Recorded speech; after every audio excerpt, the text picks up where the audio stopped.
She the queen, yeah, that's Queen Esquire. Legal trouble, she getting you out the fire.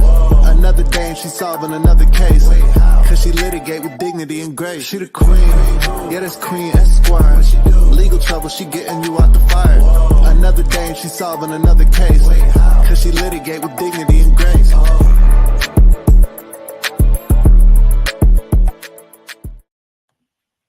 Hello, litigators and opinionators. Court is now in session. There has been so many updates and developments and these different tragedies that we've been talking about.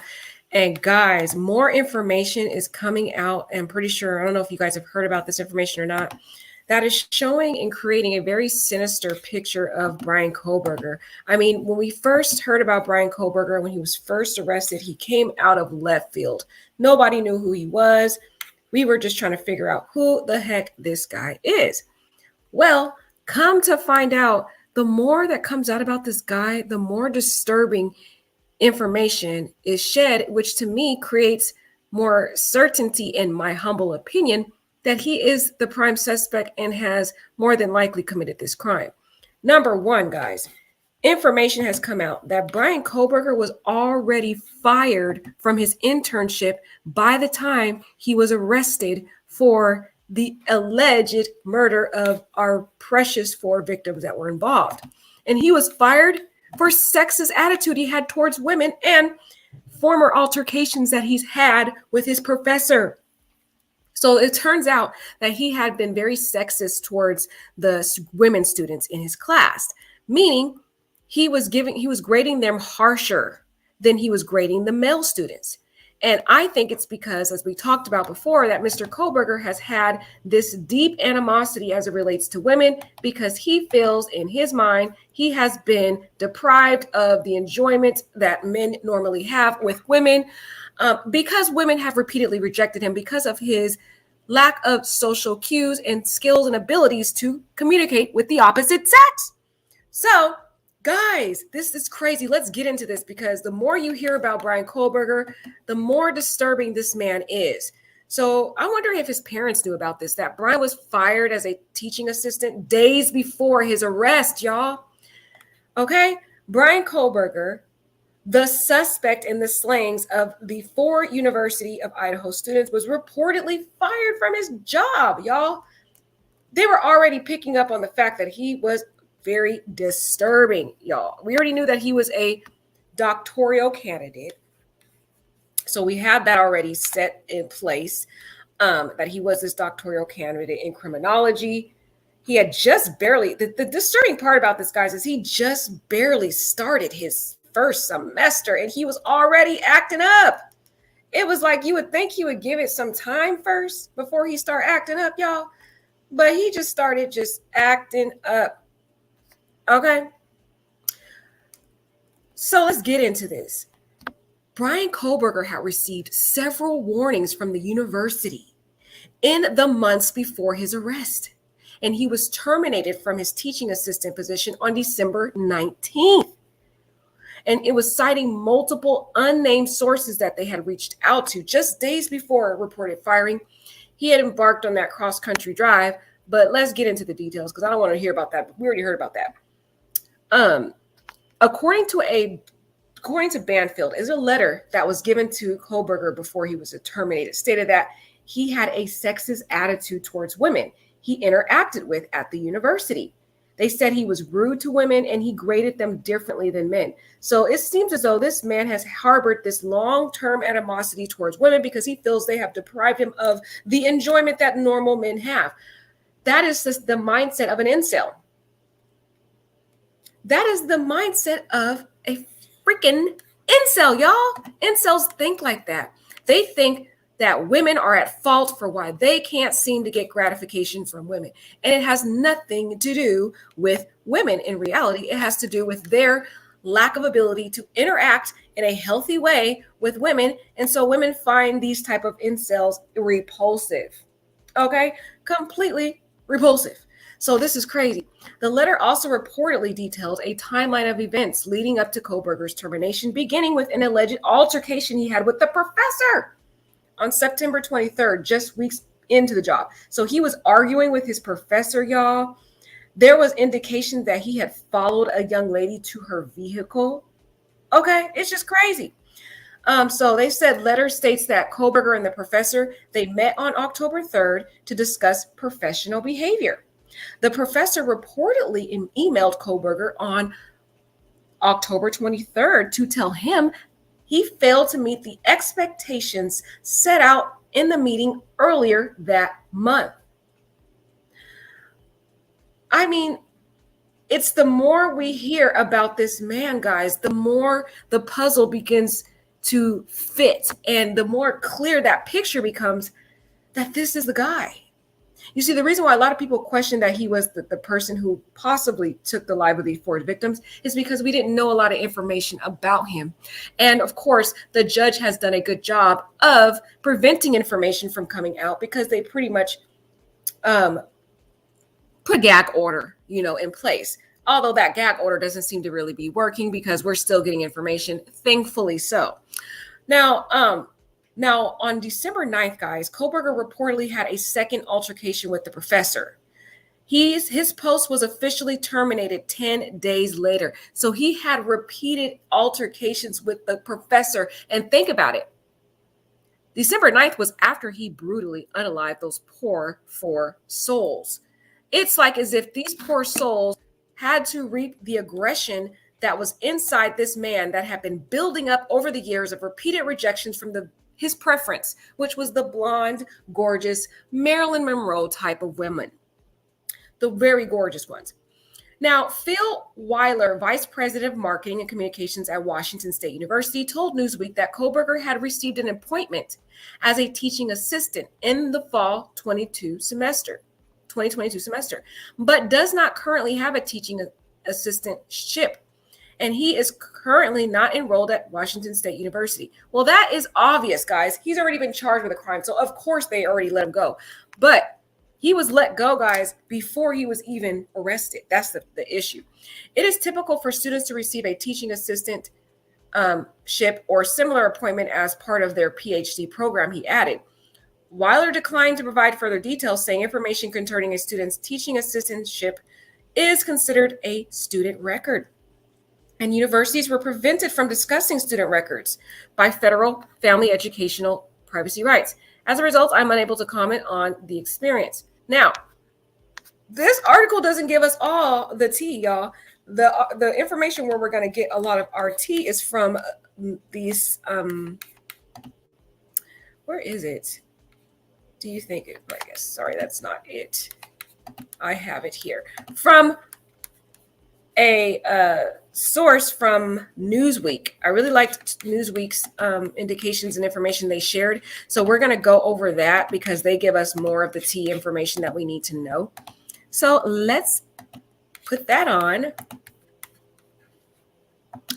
and get started. That's funny. As soon as I said, let's put that on, I just stopped sharing. Sorry, guys. Let me get that back on the screen for you guys. We are going to listen to Newsweek, and they give us some more tea, y'all. Now, I will be stopping it to talk about it. We're learning more tonight about the suspect in the Idaho murders and some troubling behavior he exhibited in the weeks before and after the murders, but before he was arrested. Happened on the campus of Washington State University, where he was a PhD student in criminology. Behavior that was so troubling, according to the New York Times, the university launched an investigation into Kohberger of his conduct towards women after getting complaints from female students and his performance as a teaching assistant, ultimately leading to his firing from his paid teaching position in late December, just 11 days before his arrest. All while Moscow police were conducting an investigation of their own into the killings of the four students on November 13th. The Times report lays out the timeline of trouble for Kohberger at Washington State, beginning on September 23rd, about a month into his first semester there, and this is a month and a half before the killings. According to the school, Kohberger had an altercation with the professor for whom he was a teaching assistant. No details on what it was about. But after the incident, records show Kohberger met with a university official to discuss norms of professional behavior. Then October 20. Now, I think that's a red flag. They had to discuss norms of professional behavior. That's an indicator that he was not acting professionally, of course. So he must have been acting aggressive. We have already heard from many people in the community that allege to have known him. We've already heard from an owner of a bar in Pennsylvania who has stated this man has been acting really creepy. He says some really offensive things to women, calling women all kinds of offensive names.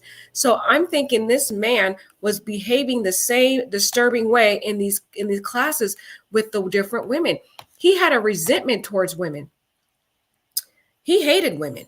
He blamed them for the misery of his life.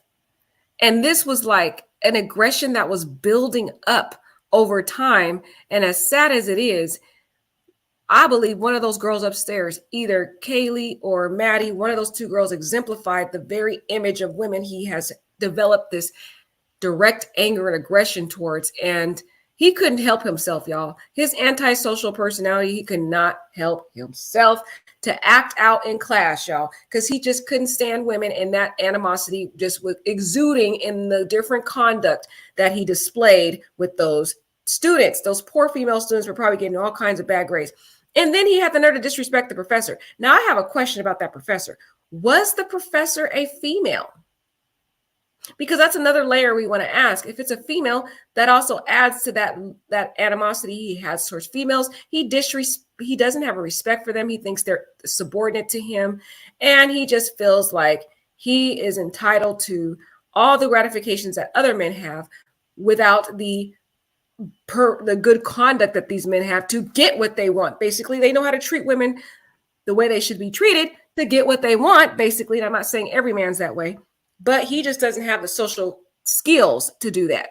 So I found that very interesting that it's saying that they discussed normal professional behavior. That tells me, guys, he was acting out of character, acting aggressive, probably using profanity, just acting disrespectful.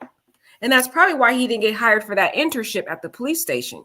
Because again, that arrogance about him exudes in all the different interactions he has, which is probably why he's seeing a lot of the negative interactions that he's getting. 21st, we're now a few weeks before the murders, a professor emailed him about the ways in which he had failed to meet expectations as a TA thus far in the semester. It's previously been reported that students had complained about Kohberger's harsh grading as a TA during the time leading up to the murders. November 2nd, 11 days before, department leaders met with Kohberger to discuss an improvement plan.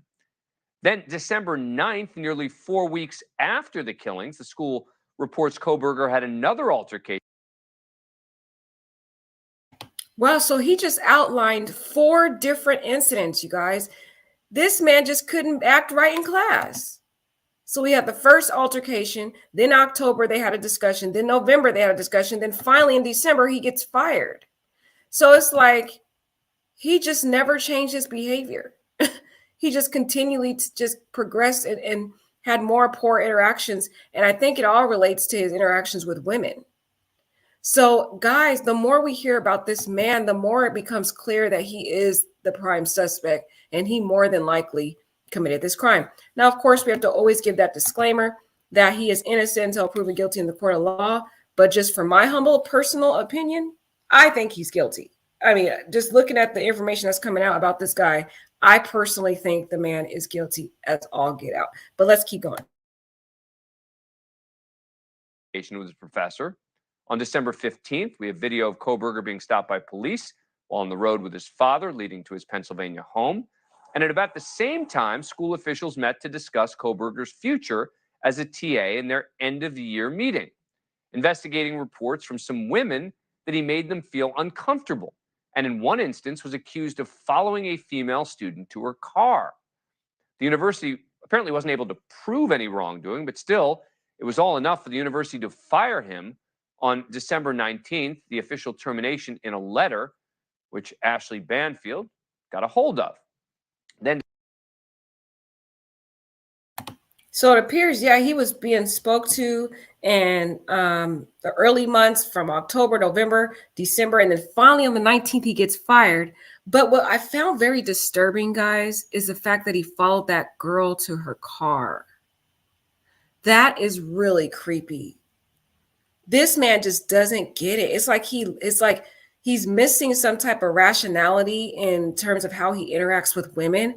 And I don't know why he thinks he has to force himself or force these women to engage with him. And if they don't, he violates their boundaries. And literally following a girl to her car, that's some stalker like creepy conduct to me. I don't know about y'all, but that's disturbing. And the fact that he had no respect for his superiors, his professors, and they just couldn't even, his behavior was escalating and getting worse. And he was only in his first semester, guys.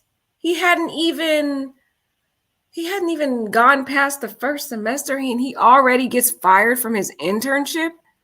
A hot mess, because he just cannot compose himself. And it seems like he does this in all different avenues. It's just, this man is a psychopath. And I'm more than convinced that he did this crime. December 30th, Kohberger was arrested for the murders of the 4 Idaho students. Joining us now, Mike Baker, Seattle bureau chief for the New York Times, who wrote the article revealing the timeline. Thanks very much for coming on the program. Appreciate it. So do we have a sense at all of what the primary cause was of his firing? Was it the arguments with the teachers, or was it the reports of his conduct with women? Yeah, right. You had sort of these two tracks of problems that were going on. As we understand, the issues with the women that they determined was not founded. They couldn't conclude any wrongdoing. So that ended up not being a factor in their decision to fire him. What ended up being the major factor was going through the recent history with him of problems that he had with his professors and other superiors there, including 2 altercations. We had been told from a couple of sources familiar with what was going on that these were verbal altercations with a professor. And that sort of a standard of behavior of being a professional in the workplace was the kind of thing they were considering at that end of the year meeting in deciding whether to cut his funding and eliminate him as a teaching assistant. Now, just because they didn't find any solid proof that Bryan Kohberger had been inappropriate with women, I don't think it was an invalid indication, because we've heard from multiple women coming out saying that this guy is disturbing. Number one, we heard from a Tinder date young lady who said he was creepy and he kept filling on her and rubbing on her and doing inappropriate things. And when she tried to confront him about it, he gaslit her and was like, I didn't touch you. I didn't. And then when she tried to go to the bathroom, he followed her all the way to the bathroom. Very creepy, which to me is similar to his sick, weird, obsessive conduct of following the young lady allegedly to her car at the university. So it's just, and then we hear from the bartender who says multiple women had said that he had been very inappropriate with them when they rejected him. He called them the B word. And that he would ask really weird questions like, who are they with? Who are they going home with? Who's at their house? Just weird stuff like that. It was so bad that they had to write notes about him so that if he came back in, they could talk to him. And then when the bartender did talk to him, he gaslit the bar owner, and told the bar owner that he didn't know what he was talking about. It's like every time he gets confronted, he acts like he's Mr. Innocent, And so I feel like hearing from these different women out there who said he was very weird around them, and then also the other young lady who was a student who said he made her cry and she stormed out the classroom. So to me, I don't feel like these women's allegations were not warranted. I feel maybe they didn't have enough to really go by, meaning he didn't do any further misconduct. When you know somebody's weird and creepy and you have this weird intuition and they're doing things that are kind of off, but it doesn't progress to anything further. That's what I think. I think these disturbing conducts were in the beginning stages. They were just starting out, And after that, once he started getting caught on, and by the time he got fired, it didn't really develop to the more advanced stages of him being very disturbing towards these women. But also what's very disturbing is the man didn't respect his superiors.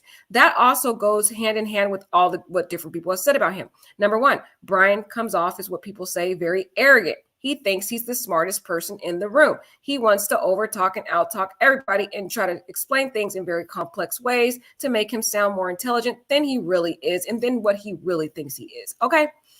So with that all being said, my lovelies, I think these different descriptions and allegations of what different people are saying about this man tends to line up with what different people have said about him. So I find the information to be warranted. I'm curious of what you guys think about that. But with this information coming out, guys, I gotta tell you, I do feel that he's the guy. I feel he's the guy. What do you guys think? I want to hear from my lovelies in the chat, my litigators and my opinionators, now that we've got this information. Another update that I do want to talk about too briefly is regarding that conflict of interest with his defense attorney. Remember, we talked about that before, that this defense attorney had been representing different people or parents of the sorority victims, the 4 victims. Number one, he represented Zana's mother. I'm also hearing that he's represented other people. So that is another thing that we need to talk about, is that he also may have represented other parents involved in this case. Well, the update has come out from the source that they had a meeting about this. So Bryan Kohberger's attorney, along with the prosecutor, had a meeting with the judge, and the judge ruled that there is no direct conflict that would interfere with her ability to represent Bryan Kohberger, basically. And that source is coming from the prosecutor's office themselves. So they're basically saying there's been a meeting about it. I personally don't agree. I think there is a conflict, but I think they're really looking at the scope and how in-depth of the representation she had with Zana's mother and any of the others involved in this case. If maybe she just was initially appointed to represent Zana's mom, for example, and she didn't really go into detail of her case or really look at her case, she just maybe appeared for the arraignment. Well, yeah, that's a good argument that there's really no full, in-depth, direct conflict. We don't know all the details. So that part was also discussed. There's also this speculation floating around, y'all, whether or not they thought that Bryan Kohberger was a party guest, because a lot of people have been blaming, and we're going to watch this video. A lot of people have been blaming, the young lady. They've been blaming her. What's her name? Dylan, y'all? Let me know in the chat. Her name is Dylan, right? They've been blaming Dylan.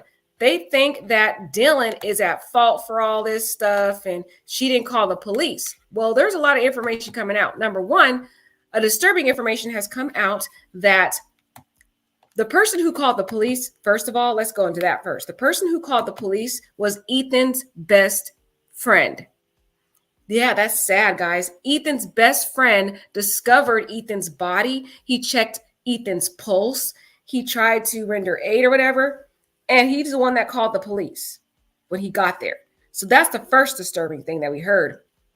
The next disturbing thing that we're hearing from a source associated with Dylan is that she thought that Bryan was a party guest. Because you remember, and this lines with what I said, y'all. I was right for the first time. I was right. Hallelujah. I was right. I told y'all in the prior video that I thought because it's a sorority house. It's a sorority. Well, not for the first time. I'm usually right. Sometimes I get it wrong, but still, let's get back to the topic.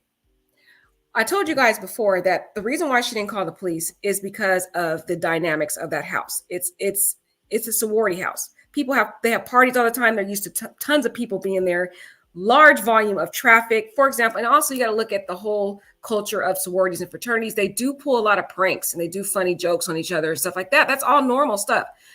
So there is a source associated with Dylan that is lining with my theory.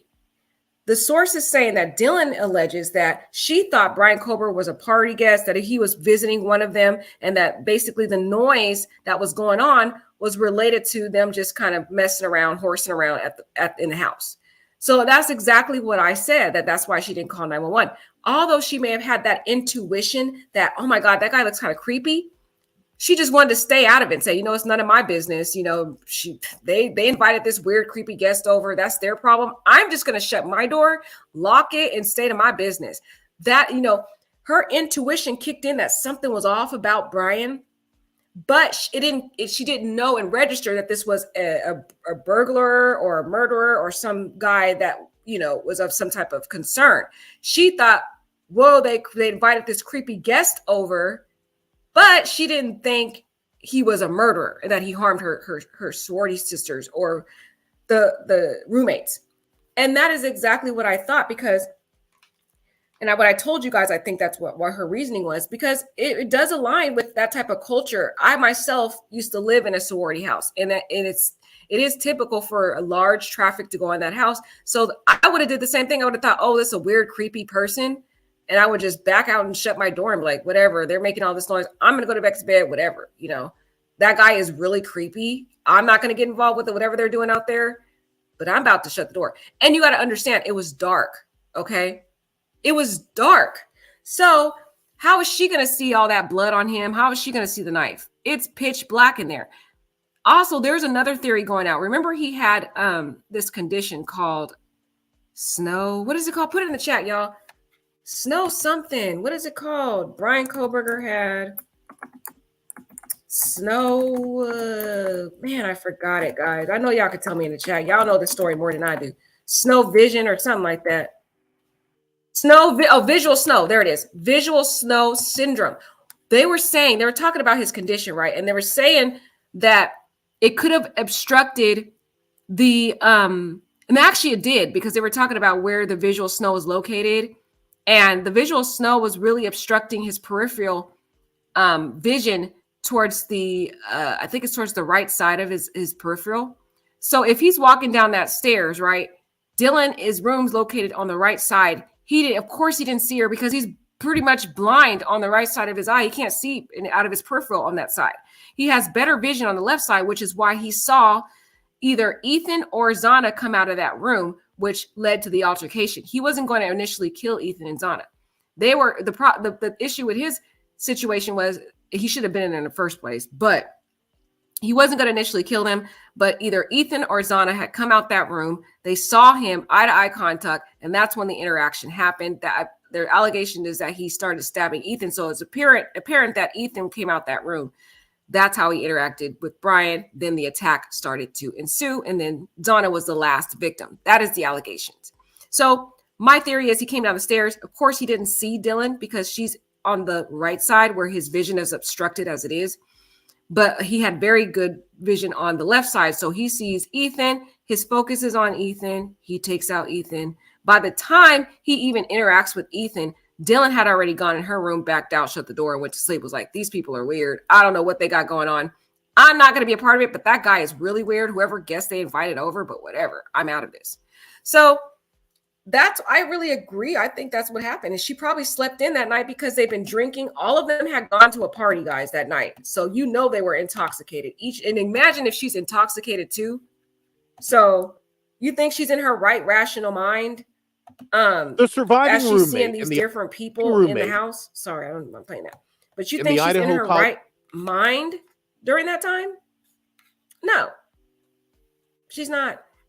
So in my opinion, I do kind of, now I'm no longer putting too much weight on Dylan as I used to be. I used to really be on her and be like, this girl's a hot mess. Why didn't she call the police? But I still, in the back of my mind, knew why, because I've been in that type of sorority culture. I know exactly how they are. So I think it makes a lot of sense. And then you got to also add to the fact that this girl was probably wasted. These sorority girls, they be getting wasted. It was Saturday night when they had this party, and it was it was a big night for games, sports, basically, for sports. I think it was football, y'all. Everybody was out partying. Everybody was out drinking. Dylan was probably intoxicated, y'all. She wasn't in her right mind, and she already is used to the culture of that dynamics of that house. She was like, they let this weird guy over. I'm going to sleep. So imagine her having a hangover, sleeping in that night, wake up at 12 p.m., going to see, her roommates, and then like being bombarded with a crazy scene. But the people are saying that she didn't actually go in the rooms. I don't know if this is true, y'all, but there's an allegation that she wasn't the first to go in the rooms, that she must have saw something weird going on outside of that room when she left. And then she called over Ethan's friends and other people, and Ethan had gone in there, and he was the one that first encountered the bodies and took the pulse of Ethan and then called the police. That is what the allegations are. But let's hear from them, their theory themselves right now. Let's hear.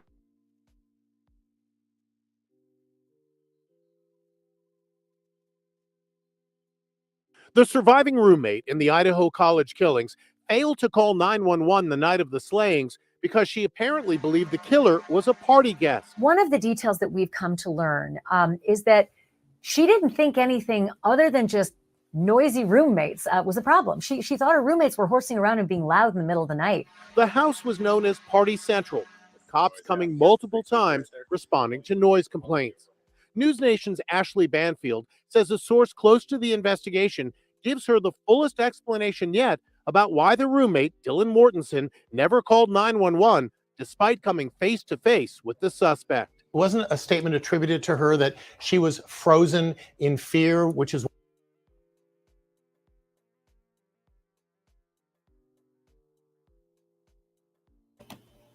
Right. So that's what they're saying, that she was basically frozen in fear.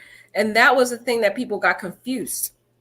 So people were confused. They thought, oh, she's frozen in fear. So why didn't she call the police? Because she was frozen in fear. Guys, let me just keep it real.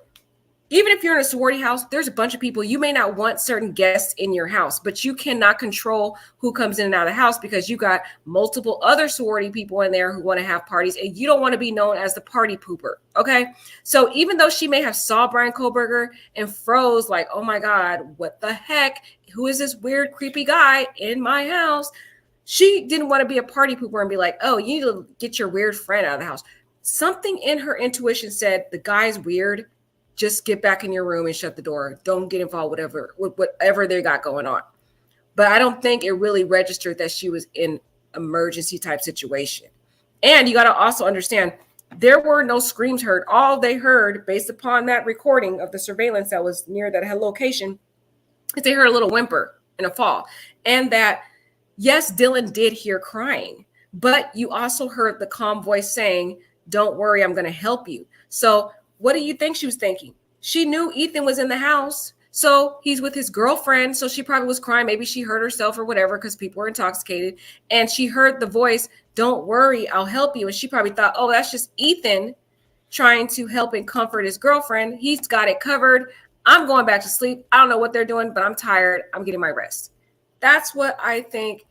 And based upon what people are saying now that are coming out speaking about this case, that know Dylan and have spoke to Dylan, she more than likely told these people what her reasoning was. And I think it's a logical reason, that it makes sense to me why she didn't call the police.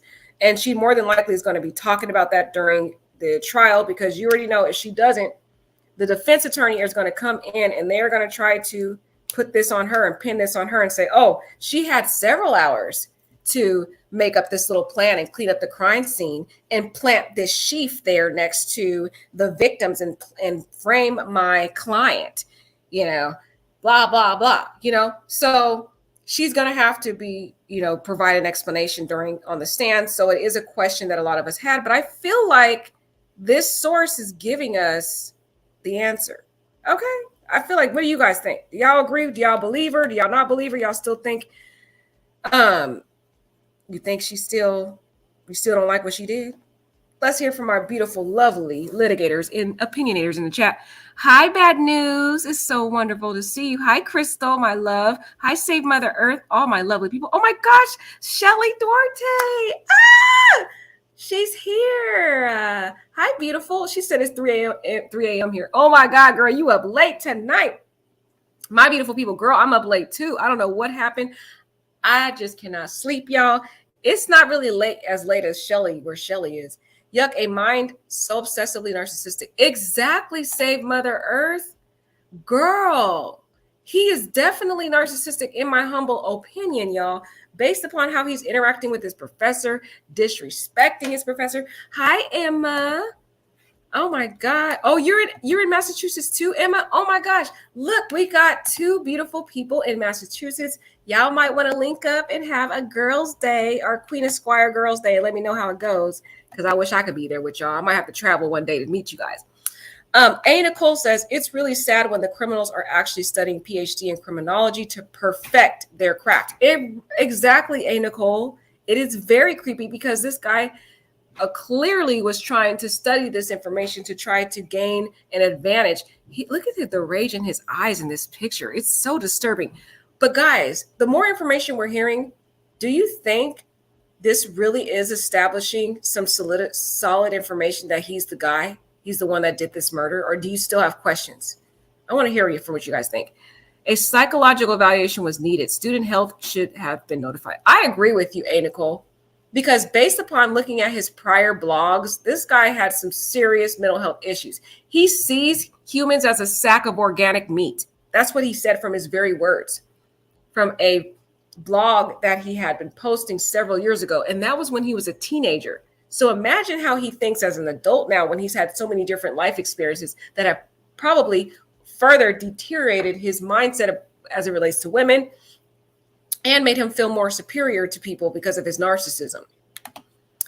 Shelley says, I'm glad that he was fired before he was arrested so that nobody can say he was fired because of his arrest. Exactly, Shelley. I missed you, girl. But anyways, yes, Shelley, you are so right. Now he can't try to say, oh, I was fired because I was arrested. No, boo-boo. You was fired December 19th before you were arrested, so you already had issues, okay?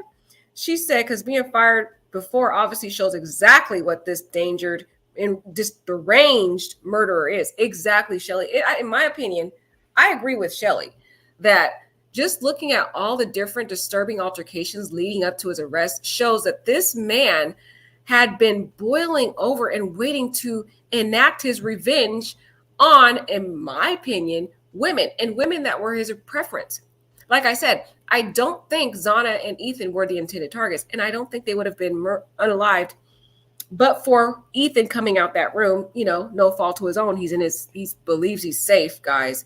But unfortunately, for him interacting with Bryan, and Dylan got lucky because of Bryan's visual snow and Bryan's inability to look out of his peripheral on the right side. Dylan got lucky because he didn't see her because he had poor vision. So that's probably what happened. I don't think he really wanted to take out the additional two people. He had his mind set on whoever he was messaging, because remember we heard from a source that he had been messaging one of the girls. He was following multiple of the girls involved, but he had been particularly messaging one of them. So I think that was the specific target, which I believe, in my opinion, was Kaylee. Y'all, guys, come on. Kaylee was a drop-dead gorgeous woman, and she was the one that sustained most of the injuries out of all the people that were pretty much brutally unalived and slaughtered in this tragedy. She sustained pretty much the gravity of the injuries. Guys, that tells us something. And she wasn't the one they said that fought back. They said Zana did. So you would think, the logical mindset would tell us that Zana should have had most of the injuries because she fought back, but she didn't, because she wasn't the intended target. She just happened to be collateral damage. And Ethan was collateral because wrong place, wrong time. He comes out the room, no fault to his own. And there he is. He sees Bryan Kohberger in the house who should not be there. Right, Emma. I love Emma's choice of words. She said delusional entitlement. I love it. I totally agree with Emma. Exactly. Delusional. A. Nicole says, this is what psychopaths do. Definitely some underlying psychological illness that led to the criminal behavior. Right. And we have been studying this man's prior mindset. And yes, he did have some delusional aspects to him. Okay. And Nicole says, so sad that it had to escalate this way. I know, but it was like building up. And because he has that narcissism, there is a term that's called this, what is it called? Now I even forgot it, guys. It's late. It's a narcissistic injury. That's what it is. That's the terminology, narcissistic injury. So if he's a narcissist, which he does, his behavior aligns with that, then when he's rejected, they react in a rage. They're enraged. So he's been rejected so many different times in his life. So it was like this rage was boiling inside of him, and he wanted to react so bad in a violent way. And he finally found his target, which was one of those two girls upstairs. And my theory is Kaylee, but y'all can let me know what y'all theory is. Some people think it's Maddie, but we will find out during that trial. He truly believes he is smarter than everyone. He does. Even his own professor, Emma, girl, he think he's smarter than his own professor that actually has the doctorate degree. Okay, Bryan, you trying to get there. Your professor already has it going on. Okay. And Nicole says, if I were his student, I would have to drop that class. Girl, me too. I would have dropped the class, especially as a woman. He's a womanizer, right? He can't stand women, in my opinion. And these women, he was grading them unfairly. He was harassing multiple women, allegedly, following one woman to the car, just doing too much.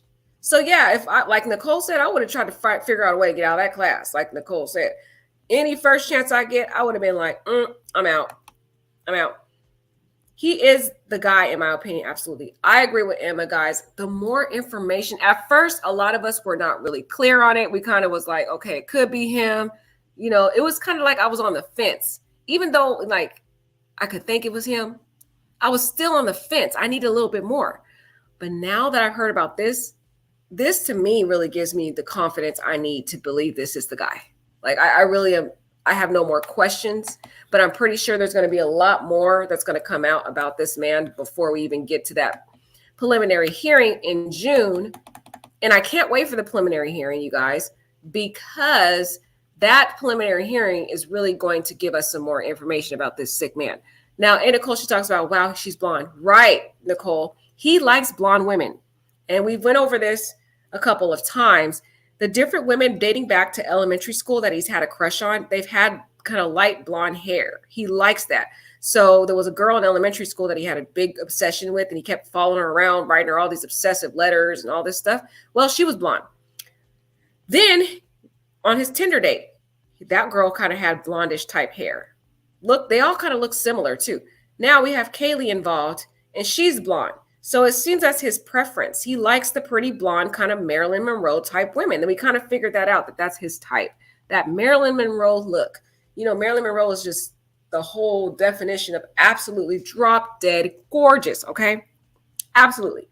Bombshell blonde.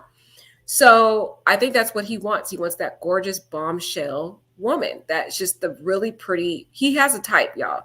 And he likes them to be a little bit more on the thicker side, but thin, like the voluptuous, thick, thin type, like Kaylee. Kaylee has that figure. Same thing with the woman on the Tinder date. Remember he said she had, what is it called now, man? She had, she could basically bear a child. She had, she could bear a child because of her thick hips or whatever, her wide hips. He likes that. He likes women with like a thicker, voluptuous body figure. And I feel like Kaylee fits that because she has more of the thick figure. She's not like that, but she has a thicker body, like the bottom and the breast. He likes that. Sorry, guys, I got to talk like this. I'm sorry. But I'm just saying that's his profile. He likes that type of woman. He wants her to be thin, but he wants her to have more of the more voluptuous type figure. Y'all let me know in the chat what that is. I don't know. Curvature. He likes curvature. That's what he comments on based on the different women that he has. Well, at least the woman that we heard from who went on the Tinder date, that's what she said. And she has more of that thicker curvature too. Well, at the time she did. Nicole, way too creepy. I wouldn't be able to function in that class. I know it seems so toxic, Emma. It seems like a toxic environment. I bet those poor girls in that class were stressed out. Nicole says she's an empath. I feel that energy from a mile away. Ooh, see, I'm an empath too, Nicole. Oh my God. We're both twin. Oh my God, I love it. We're twins. So true. When you're an empath, you can feel energy, girl. You can feel it. You can read people. What makes it so emotionally exhausting about being an empath is you kind of take on other people's emotions. It could be emotionally exhausting. Yes. Shelly says, I know this attorney was clear to be able to be his attorney, but do you think that obviously when he is found guilty that he's going to use this as a way to have a new trial? I agree with you, Shelly. I do think he is. I think, yes, he's going to try to find any way to appeal. So I agree with Shelley that he may try to use that as a grounds for appeal. He might say that there was a conflict of interest and he felt like his constitutional rights were deprived of a fair attorney because she could have been biased. So yeah, Shelley, definitely, I think he's going to try to use that as a theory. Yeah, I do. Will he win? I don't know. The only thing I don't know is I don't know really what reasoning the judge found to find that there was no conflict. That's the thing. If we could just know exactly what her reasoning was, why she made that decision, that would really give me a determination as to what the judge would rule on appeal. But I do think he's going to use that as one of his reasons. Because these type of people, they want to keep litigating stuff until Jesus comes back. Anytime they get a chance in the judicial process to litigate, they will. And he's going to exhaust every opportunity in the appellate court to try to litigate, even though, in my opinion, I think he's guilty, y'all. So Emma says, my beautiful blonde 24-year-old niece graduated from this university last year. Are you serious, Emma? Oh my God, you're so lucky that your gorgeous bombshell 24-year-old lovely niece graduated before he got there. Because what if he would have saw her and tried to target her, Emma? Oh my gosh, you are so blessed that girl graduated. She is blessed by the timing, because I'm telling you, if she's a beautiful, gorgeous, blonde young lady, and that's what he likes, oh, she would have been a target. He would have found her on campus. Thank God she got saved, because who knows? If he locked onto her and got obsessed with her, oh my gosh, I don't even want to think, guys. I don't want to think. Yes, Emma, she should just be thanking her lucky stars that she wasn't at that campus, because that is his preference. He might have saw this gorgeous, beautiful, blonde young lady, and who knows, I don't even want to think about what I don't want to think about it. I don't, because I'm just so grateful that that young lady was not there, because, whoo, like Emma said, glad she's out there. Yes, thank God. Sheesh, that is crazy. I totally believe Dylan. Yeah, right. I'm with you, Shellen. I believe Dylan. I totally believe Dylan. That has been my theory from the very first beginning, because I can identify with being in a sorority household. I would have been thinking the same thing she was thinking. I would have felt weird about the guy, but I would have been like, you know what? They're doing some weird stuff out there. I'm about to go back in my room. Something's off about the guy, but that's their guest. And I don't want to be that person that comes in and tells them to make their guests leave or whatever. So I'm just going to go to sleep. Then you add on the fact that she probably had been drinking that night. So there, she doesn't have her rationality. So she's not thinking like a reasonable, prudent person would be thinking also. So I don't think Dylan's at fault at all. I'm not even going to go down that rabbit hole anymore, because I don't think she's at fault, period. Okay. Emma says, I couldn't sleep either, Queen. I was so happy to see you pop up late. Been missing you. Oh, I miss you too, guys. I miss you so much. I have been so busy traveling, y'all. I have this national title, and so I travel a lot and do different events across the U.S., and so I had to do this event in Tennessee. So I was busy with that. And by the time I got back, you guys, I was so exhausted. I was like, oh my God, I need to just rest, try to catch up. So I haven't been on there, but I have been missing you guys. Y'all know I'm on here usually every day, and you guys mean the world to me. You guys are my family. So please don't ever leave. Stay with me, because I get connected with my subscribers, and then when I don't see you anymore, I'm so sad. That's the empath in me, guys. I'm guilty. I'm very guilty of that. I just love my subscribers. Yes. Oh yeah, I want to come to Massachusetts. You got to show me around, Shelley, when I go. Hopefully I'll have an appearance out there. And if I do, I will reach out to you, girl, and be like, I'm in your place, girl. I'm in your state. Help a sister out. Where should I go?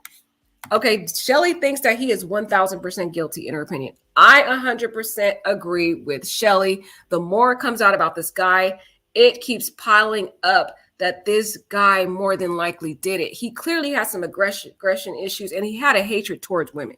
Something was off about the guy, y'all. Emma says, I believe Dylan. She has said nothing suspicious. Right. I believe her too.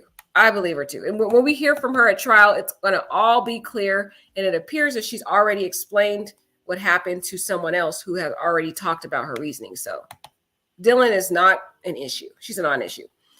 I really feel for Dylan. Me too, Shelley, because I think she's going to be slammed at the stand by the defense. Right. I feel so sorry for her, Shelley. That's why I brought it up before, because I was trying to explain to you guys that even though, in my humble opinion, I don't think she had anything to do with anything, and she's not at fault for not calling the police immediately, because she probably thought it was just a party going on or whatever, some guest that had come over.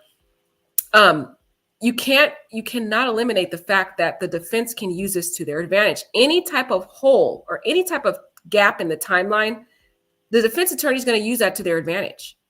Okay, so it depends on how Dylan presents herself during that direct examination. I'm pretty sure the prosecutor is good, and the prosecutor is going to address that issue. They have no choice but to ask her that $1 million question. Why didn't she call the police? And she's going to say what we just talked about, is that she thought it was, a guest in the house, and that he was just a party guest. But like Shelly said, it doesn't eliminate the fact that that defense attorney can literally slam this poor innocent victim, poor young girl. She's going to have to go through hell on that stand with that defense attorney, and it's going to be a sad sight. I just feel so much empathy for her, because it's really not her fault. It's like she's being victimized again, and she has to go into that courtroom and see that sick monster across from her with those thick eyebrows that she saw in her house that night. And then she's got to be ridiculed by the defense attorney, depending on how the defense attorney goes about it, guys, because a lot can develop within the next year, because you already know this trial is not going to happen. The earliest it's going to happen is in January of 2024, the earliest. Okay. But it depends on what subsequent hearings they have, how, complex the other issues are, whether they're trying to get evidence excluded. It's really going to depend upon that to see when this trial is going to happen. But I'm just saying, I don't see a trial happening anytime this year. I would be surprised. It would be a miracle from God himself if there's a trial this year. With that being said, a lot can develop within the next few months that can change the course of action of the defense attorney. She might have a whole different theory when she comes to court. It might feel like it's not in her best interest to ridicule Dylan, so she may not go down that path. But if she feels no, there's not a lot of evidence here that really exonerates Dylan, she's going to really hammer in on Dylan why she didn't call immediately. And it's sad that Dylan has to go through this, guys. That's why I really wanted to bring that out. And I talked about it before. And I know a lot of subscribers were like, why are you blaming her? I'm like, I'm not blaming her. I'm just telling you guys what I think the defense attorney is going to do. If we take out the legal aspect of it, I don't think Dylan's at fault. And I never did from the beginning. I already had my theory that I thought she may have thought it was a party guest or some type of sorority situation going on. But Shelly says she believes she is 1,000% innocent in this, but the defense is going to tear her to pieces. Right, Shelly. That is the sad part, guys. If you're a believer, I just suggest you pray for poor Dylan, because she is going to need it. She's already been victimized. She's going to have to get therapy, for long-term therapy. And now she got to go to court and be victimized. We'll see how, but again, there's no guarantee, guys. There was no guarantee, because like I said, it's really going to come down to, because this defense attorney, she's very skilled at what she does. She is.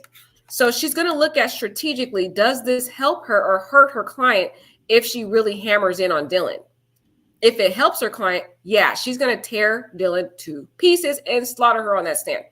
If it doesn't help her, and it's going to make her look bad in front of the jury, which is going to in turn harm the outcome for her client, then she might let off and be easy on Dylan. So that's really what's going to come down to when it relates to how she treats Dylan on the stand. But if we really want to look at how a typical defense attorney operates, they are usually going to hammer in any holes. So they're going to go in on all those hours that she didn't call the police. So that's how a typical attorney would do that, a defense attorney would. So I'm not really feeling happy about this for Dylan, but you know what? She's going to have to get some strength, and I hope she's in therapy by the time she goes to trial, because it's not going to be pretty.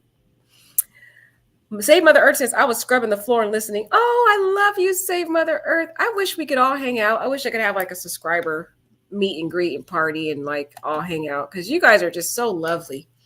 Emma says, Kaylee had a full figure. She was his type. Exactly. Okay, Emma, you've been studying this case, girl. You know his type. Exactly, girl. Exactly. He likes that kind of thick, full figure. If anybody, any of you guys shop on Fashion Nova? I don't know if you do, but if you do shop on Fashion Nova, the women on those pictures, they're kind of a thick, voluptuous, yet thin figure. That is Bryan's type. But except you have to be blonde. He loves blondes, which is interesting because his defense attorney is blonde. But she doesn't have the figure that he wants, and she's a little older, so he's probably not into her like that. But if she was younger with the snatched figure, with the thick, full figure, oh, he would have been trying to talk to her too, y'all. I'm just saying. I am just saying. But yeah, Emma, you're pretty smart. You're on this, girl. You've been nailing it every comment. She said he likes voluptuous blonde women. He does. He likes the more, thin waist, but then he likes those thick hips. Because, he said you have childbearing hips. That's what he told the Tinder date. He told his Tinder date that she has childbearing hips. What does that mean? That means she has thicker, wide hips, which tells us that's his figure. He likes voluptuous, thicker, blonde type women. Okay? Which is why poor Kaylee, I believe, is the target, because she fit that preference to a T, y'all. All you got to do is go to the girl's Instagram and you will see she has photos on there. And if you got a perverted man that is an incel like him, he probably was on there just lusting after poor Kaylee. It's just sad, y'all. Sometimes we got to be a little bit careful. I think we can learn a lesson from this is it is not Kaylee's fault, guys. It's none of these victims' fault. Please understand that I'm not blaming anyone. I'm just saying a lot of these tragedies, we got to have a takeaway. And I couldn't figure out a takeaway for this one because I was like, well, they did everything right. They even went home when they got an Uber or they got a ride. They went home. I just didn't feel like they did anything, that we can learn from. But now I'm like, okay, this sick incel, you never know who's lurking on your social media. That's the lesson we can learn from this. You never know who's lurking and watching your Instagram, your Facebook, your YouTube. You just got to be cautious. And sometimes it doesn't matter what you do. You could just not post any pictures at all, but of you looking gorgeous. You maybe just post professional pictures, and it still could be some sick guy that gets gratification from it. So I guess all I can say is a takeaway: be careful what you post online, because you never know what creepy, sick guy or woman, somebody out there who sees you, lusts after you, and gains this sick obsession like this Bryan Kohberger sicko. Because clearly he didn't know these people. He just gained this unhealthy obsession, and he picked her as his victim to basically project all of the anger that he had for beautiful, blonde, voluptuous women, basically his type. I would say women in general. All that anger he had that night, he took it out on Kaylee because Kaylee got most of the injuries. And my gosh, we're going to find out the gravity of those injuries during that trial. And it's not going to be pretty. If you guys are in the Idaho area, let me know, because I want to know. I want to see if y'all can go to the trial and describe those photos, because they're not going to show us the photos. I don't really want to see them, but we kind of have to see it to see where this sick guy's mindset was. I feel like the gravity of the injuries tell a story, It tells a story of what was in this guy's mind. It really does. As much as I don't want to see those pictures, it's like you kind of have to force yourself to see. If you really want to know what was really going on in this sick guy's mind, you kind of have to look at him. So if anybody's in Idaho and they're going to plan to actually go to the trial, let me know, because I would hope to interview you for one of these videos to talk about, the in-depth parts of what you've seen and stuff and how the jury was reacting. Because unfortunately, I can't go. Maybe I might plan to go, though. Who knows? It's going to be within a year, so I might plan to go to that trial. We'll see. Kaylee was blessed with a beautiful brain, but of course, it's obvious she has a beautiful figure, the Monroe type. Exactly. Guys, you guys are getting it. Oh, you guys are so brilliant, smart. I love y'all. My opinionators and litigators are on top of this case. Y'all are litigating this case to a T. I love it. Oh, yeah, birthing hips. Thank you, Shelly. She helped me with the term. He told the Tinder date that she has had birthing hips, which is absolutely disgusting. Exactly, Shelly. So sickening. Oh, Shelly, you're empath. You know what? I am not surprised that you are, based upon your comments. You do come off as an empath. I am not surprised that you are, because you are really good at reading social cues and stuff like that. Nicole says, thanks for your encouraging posts in the community. Oh my gosh, no problem, Nicole. I am so happy that you guys appreciate it on YouTube, because that's truly who I am. I love positive, inspirational quotes, and I love inspiring people and making people feel empowered. And I feel like I don't get much feedback on other social media outlets, but YouTube, you guys seem to appreciate it. So I'm like, you know what? I love YouTube, my YouTubers, because my subscribers, y'all you guys at least appreciate it. So I really, really love that about you guys. Emma says, I feel comfortable telling the chat here that yes, my niece just graduated from there and is light blonde and blue eyes. Oh my gosh, she is describing Bryan's type as we speak. Short and curvy, very social. I feel blessed to have.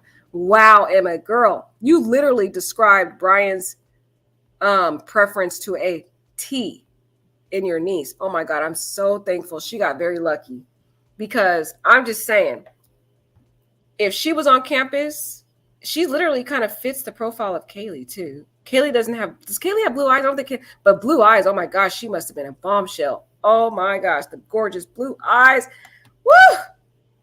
I'm just saying, I'm glad she did not go to that campus when he was there, because he might have locked his eyes onto her instead of Kaylee. So I am very grateful she was saved by the timeline of graduation. Woo! Man. Thank God, Emma. Your girl's safe. Hits home through that for that reason. I know. I bet she's shaken up by it as she saw the victims. Is she, Emma? Is she shaken up? Did she, when she saw Kaylee and Maddie, did she feel like, man, I'm so thankful that I was not there? I bet she's probably shaken up. Poor girl. It's hard being, sometimes I know people get mad at me when I say this. I know y'all get mad when I say this, but it's true. I have to be real. Y'all know I'm not going to be fake on here. It's hard being a bombshell, gorgeous girl like that, Emma. It's hard. You got to be careful, because you got to always look left to your right, because you don't know who's watching you. You don't know what sick person's out there having this sick thoughts and gains an obsession. So sometimes it is hard in this day and age to be a gorgeous bombshell girl. It's sad. It is sad. It's very sad that men out here, or people out here, sometimes can't control their impulses. I like Emma's response here. She said, birthing hips? Come on, Bryan. I love it. Guys, I love it. It's so good. That's true. Come on, Bryan. He's sick. Guys, I want to see him under the jail, y'all. I hope they pursue the death penalty. He deserves it. A lot of people don't, I think this guy deserves a death penalty. What he did to these victims, it shocks the conscience. It doesn't seem like this guy's ever going to get better, because he has been already having these disturbing psychopath type thoughts since he was a kid, since he was a teenager. He talks about it when he was a teen at 16 years old in those blogs. So it doesn't feel like this guy can ever be rehabilitated. He's just a sick, disturbing man. And if he ever were to be released, he would go out and kill somebody else. I don't think this man can change. I don't. He doesn't have emotions. He talked about it, that he doesn't have any feelings, emotions. When he looks his parents or family in the eyes, he doesn't feel anything. This guy is a bona fide psychopath. Nicole says she is still blonde. He doesn't have any more options, prospects at this point. Right. And you want to know something sad, guys? Is that Kaylee is not even a natural blonde, man. She's not even a natural blonde. She actually has black hair. So can you believe she raised her chances of danger by just changing her hair blonde? Isn't this crazy, guys? I know. Don't get mad at me. I'm just telling you, that's how the guy thinks. He clearly likes blonde women. So I was just thinking this one day. I was like, man, so if she didn't change her hair blonde, would she still be here? That's sad.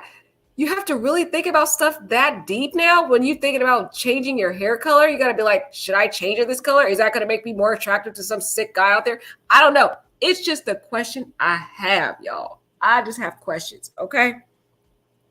Because I just thought about that. I was like, hey, Kaylee's not a natural blonde, man. So if she wasn't blonde, would he have been obsessed with her? I don't know. I have questions. We'll figure out in the trial, I guess. I've seen discussions about if Bryan will plead guilty, and I seriously doubt he would. Girl, I don't think he's going to plead guilty.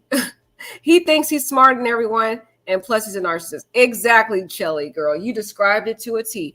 Girl, there is no chance in HE double hockey sticks that this man pleads guilty. No chance whatsoever that he will.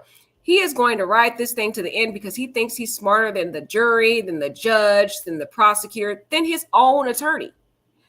So he thinks he's going to get away with it. He's so confident. Oh, yeah. In fact, there is an article out here saying that Bryan Kohberger is confident that he will be exonerated. He already telling people that he's going to be exonerated. Yeah.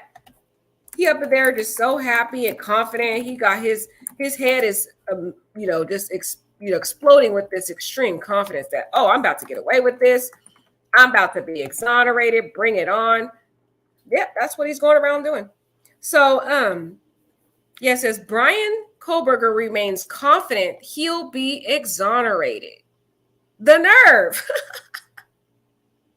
The nerve, y'all. The nerve of this man to think he's really, and I love it. People that are this confident with this narcissism, those are the ones that usually typically get convicted because the jury is not stupid. They are very smart and they will be able to see through all his little semantics, just like they did with Ted Bundy. The same way Ted Bundy was narcissist too. He thought he was smarter. In fact, he tried to represent himself. He thought he was so smart. So with that being said, y'all, he gonna think he's so smart, and that's what's gonna get him convicted, which is what ended up happening why he messed up in this case, because he thought he was Mr. Smart Guy, ended up careless, leaving the sheath. He thought using all those gloves was gonna prevent him from being found out. That didn't work. He just thought all these different things. He thought cleaning that car inside and out would not have evidence in it. Well, we don't know, but that probably didn't work. I'm pretty sure they found something in that car. And they found different hairs at his house. So the guy clearly isn't as smart as he claims to be, y'all. I can't wait for this trial, y'all. I'm literally obsessed with this case. So y'all know me. Y'all gonna get a lot of updates from me because this case just, it captivated me. Emma says, I agree. I don't think his attorney is his type, but she has features that trigger him. Exactly. Still in my opinion, he at least thinks she would be in love with him, which is twisted, but makes sense. Right, Emma, because she got the blonde hair. She is pretty beautiful. I mean, she's aged a little bit, but like Emma says, she has some of those qualities. Not all of them, but she has some of them, and he's going to be working with her a lot. So that's a little concerning. He's got this gorgeous blonde lady representing him. Who knows? He might gain an obsession for her. Talk about she got good birthing hips when he's meeting with her. Guys, can you imagine the discussion he has with his attorney? What if he's like, you have good birthing hips? If he tells his attorney that, I am so done if he does. We shall see, though. I had to remove my government names from my social media accounts 2 days ago. Right, Nicole? I had to do that too. I'm starting to remove my stuff because, oh my God, there's so many stalkers. I would recommend, guys, if you're on social media, like Nicole said, remove all of your government names. Going forward, take them off. You just never know who's looking at your social media. And I have been building that habit of just taking off all my government names, using fake names or whatever nicknames. Because I'm telling you guys, if they know your government name, all they have to do is search your name in a database and it pulls up all of your information. It pulls up your address, your old addresses, your phone numbers, your family members. I learned that and I was terrified. All they need is your government name. Did you know that? Did you know how easily all your information is out there? It's scary. That's why I recommend you guys all get Data Seal, which is a system business that works tirelessly each day to remove your information from public databases, because those public databases, that's why all these stalkers find out where these people live. All they need is your first and last name and plug your name in. It literally pulls up everything about you. I looked it up and I was terrified. All the information that's out there about all of us. It's scary. So yeah, take your government names off of social media, period. Just use fake names on there going forward, nicknames, whatever. Do not put your name, because you never know who's out there looking and lurking. And if anybody happens to gain an obsession with you, all they got to do is plug in your first and last name in those databases that are out there. And there's a lot of them that sell your information. They sell your information. So they can know who your siblings are, your parents, all addresses you lived at. And this is all being pulled from government documents that you, for example, if you fill out a government document, they get this information, y'all. I don't know how they get it from the government. I'm like, how do you get this from the government? Or if you fill this information out on a website or whatever, they will sell your information, y'all. This is crazy. It's crazy. It is crazy what I found out. Right. Like Emma, like Nicole said, nothing seems to be off limits with this guy. Yes, nothing, y'all. Nothing.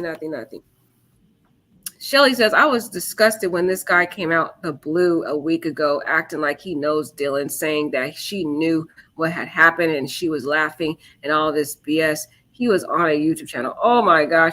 Y'all got to be careful. Okay, these YouTube channels are all for entertainment purposes. None of them should be taken seriously, to be honest. A lot of them are on here for entertainment. So if you watch them, just keep that in the back of your head, like, oh, this is not really legit. It's probably, I need to cross check my references to see if what this person is saying is actually legit, which is why for me, I always read the articles in front of you so you know where I got the information from, what source, so you can look it up yourself, because I'm just here to tell you the information and give my input. I'm not here to, make up stuff. A lot of people, they do go online, like Shelly's saying, and they be making up some weird stuff, acting like they know what happened when they really don't. Oh, Kaylee had blue eyes, I believe. Oh my gosh. So that is a part of his type. He likes those all-American, gorgeous, blonde women with the blue eyes. Oh my God. I didn't know Kaylee. Let's check and see. Let me look at her pictures, y'all, to see if Kaylee had blue eyes. What? She had blue eyes? Let me see. No, Kaylee looks like she has black eyes. Let's pull up her picture, y'all. We go do an analysis. Since it was brought up, we will take a look at her photo. Here, it looks like she has black eyes. Because she's, okay, one thing, guys, is Kaylee's not a natural blonde.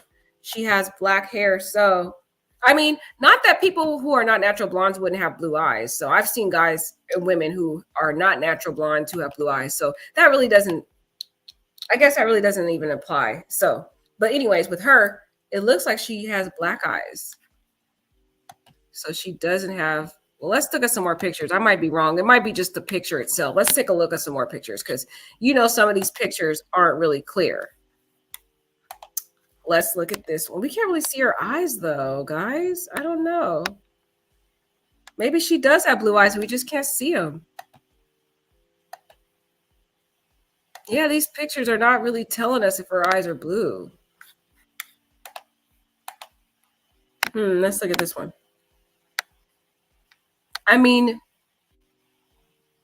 to be honest, it looks black, but again, like, you can't tell unless we get a real close-up photo. Is there like a good close-up shot? Because she could easily have blue eyes. Okay, it looks like, okay, guys, it looks like she has hazel eyes. From this picture, she has hazel eyes. So I don't think, maybe that's not a part of his preference. It's just really the blonde, voluptuous bombshell. But I'm just saying, what Emma's saying, her sister had, oh, okay, sorry, Emma. I'm sorry, girl, it's late. I might be misreading things. Oh, she did say brown eyes.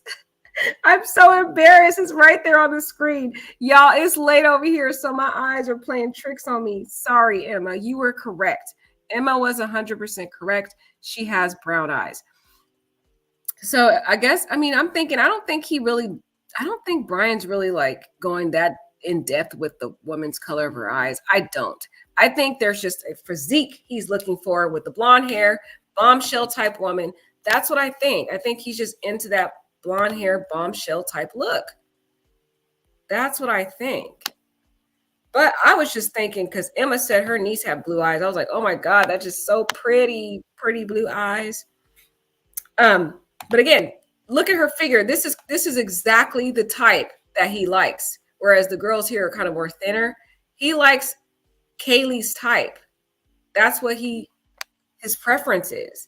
Based on the prior girls that he's went on a date with, the Tinder date, and then the elementary young lady that he had a crush on, and kind of comparing the different women together like I did on another video, I just think that she lines up with that kind of Marilyn Monroe look, which is his type. He likes the Marilyn Monroe look.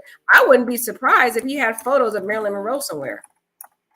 He probably fantasized about her too, because that's really what he's into.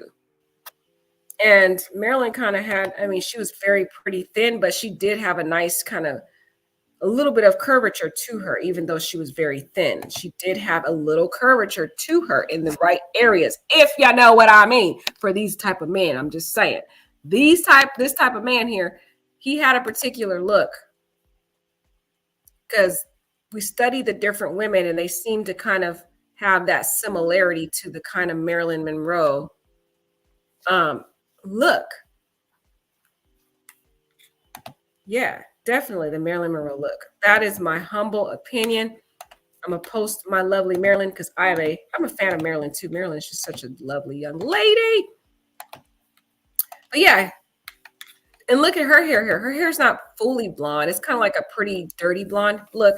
So it's not that the woman has to have a full bombshell blonde. It could be a dirty blonde, whatever, but it's similar along that line of the color based upon the previous women that because the first young lady in elementary, she had like a sandy kind of dirty blonde look. But still, I have yet to see a woman who was a brunette that he had interest in. Yet, every woman that I've seen that he's had an interest in tends to have blonde or dirty blonde hair and has a voluptuous figure, kind of similar along the line of the Marilyn Monroe look. Now, yes, the hair length is not the same. They have some long hair, but that doesn't matter. It's still similar to her type. That's what I think. Hey, Nicole. Right, Nicole? Girl, he might be like, my attorney has good birthing hips. I'm just saying, y'all, that's what he be looking for his women. He likes them to be thick and have those kind of nice hips, you know? I paid to have my info removed from a database, but what's the name of the company you would recommend? Oh, yeah, Data Seal. Data Seal. DATASEAL. They're really good because they constantly are monitoring your information all day. And if anything is there, you can go online. You have a whole account. You can go in, you can talk to them and have them clear stuff. And they're also clearing stuff too. So it's good. They're really good. They're the one that I found so far that's the best one. And you just pay an annual fee each year, and that's it. You know, it's not a monthly fee. You just pay your annual fee, and you're good to go. Emma, all good, girl. I said she has dark brown eyes. Yeah, you were right, Emma. I'm sorry. I misread it, girl. I misread it. She seems like he would have liked Anna Nicole Smith. Exactly, girl. Yes, you're right. Let's look up Anna Nicole Smith is another one. Anna Nicole Smith does fit the same profile. Yes, he would have definitely liked Anna Nicole Smith. 100%. So yeah, it's not just Marilyn Monroe. We could find many examples of his type, but for sure, I agree with her that let's do another picture. Let's get a picture of Anna Nicole Smith in here. Because yes, Anna Nicole Smith would definitely be this man's type. So, and that really is kind of getting us along the line to understand this man's thought process, which women that he could possibly have been targeting. And we can definitely eliminate that it was not Zana because she does not fit that look that he's into. But yeah, Anna Nicole Smith, definitely. She does fit the profile of his preference. I agree. Thank you guys for bringing that up. I'll put it in the chat, y'all. It's Data Seal. That's what it's called. Data Seal.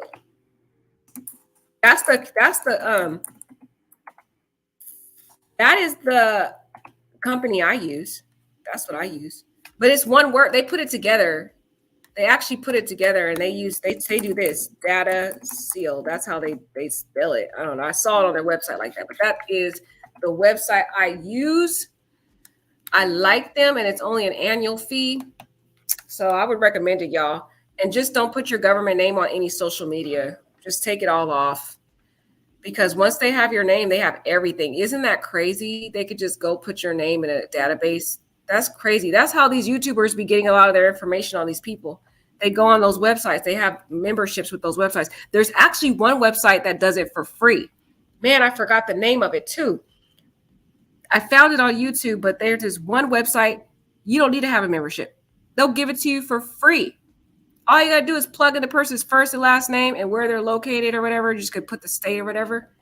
and they'll pull up all the prior addresses. They'll pull up your siblings, your mom, your phone. They'll pull up your phone numbers, a bunch of your phone numbers that you've had used. They'll also pull up who your prior boyfriend, girlfriend, spouses, all that stuff, because that stuff is linked to different social media profiles and things you've used. So if you put your boyfriend on a Facebook profile, whatever, you guys are in a relationship, well, it's going to come up later on down the line in one of these websites saying prior boyfriend was John Doe. You know, it's crazy. It's crazy. I'm telling you. Girl, it's okay, Nicole. It is late, girl. Girl, you already seen I had your color wrong. I couldn't read the words. But yes, y'all, Anna Nicole Smith, Marilyn Monroe, I'm glad you guys brought that up. She definitely fits the profile of this sick man. I'm just telling you guys, I really think that Bryan Kohberger is guilty. Now, yes, he's innocent until proven guilty in a court of law, but I think he's guilty. I think the jury's going to find him guilty. And I personally think he should get the death penalty. Y'all let me know what y'all think. All right.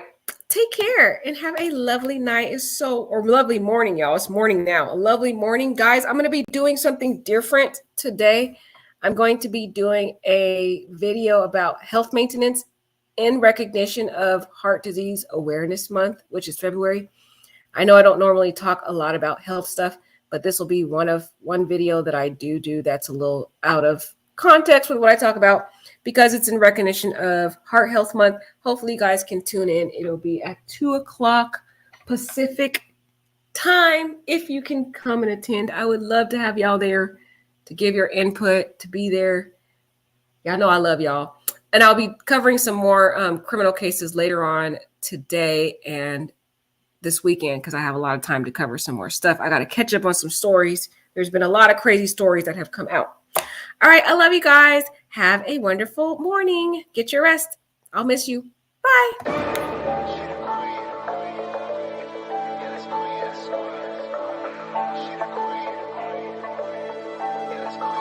She the queen, yeah, that's Queen Esquire. Legal trouble, she getting you out the fire. Another day and she solving another case. Cause she litigate with dignity and grace. She the queen, yeah, that's Queen Esquire. Legal trouble, she getting you out the fire. Another day and she solving another case. Cause she litigate with dignity and grace.